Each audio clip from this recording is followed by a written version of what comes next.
In 2003, Keith Bartell and his wife Teresa bought the Beaver Bay agate shop from the Quinn family and turned their stone-cutting hobby into a day job. As the co-owners of what is reputed to be the oldest rock shop in the United States, the couple prepares some of the merchandise in the workroom behind the store. Aside from preparing stones for display, Bartell says he makes some of the jewelry. About 5 years ago, I taught myself how to silversmith, and that's what all this good stuff is. So now instead of just cutting stones, looking at them, I actually incorporate them into jewelry for the shop. And this is how he does it. First, Bartell uses the slab saw to cut a massive stone into thinner pieces.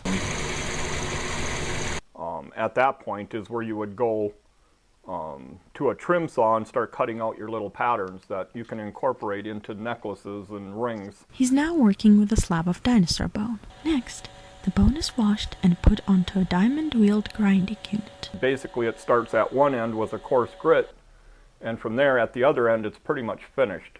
Then, the material is swabbed with cerium oxide polish and polished on a felt wheel for a mirror finish. And at that point, I come back to my workbench, and that's where it gets incorporated into my jewelry. At the workbench, Bartell shapes the bezel, or the piece of metal that will border the stone. He cleans the metal with flux and welds it shut using small pieces of silver called solder.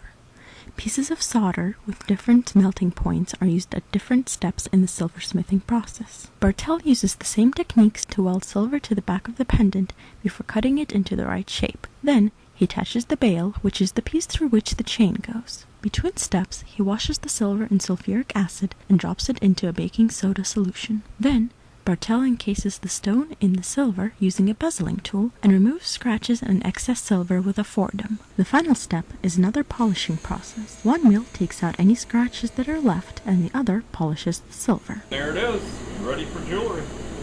This is Yelena Mikina for Duluth Superior Magazine.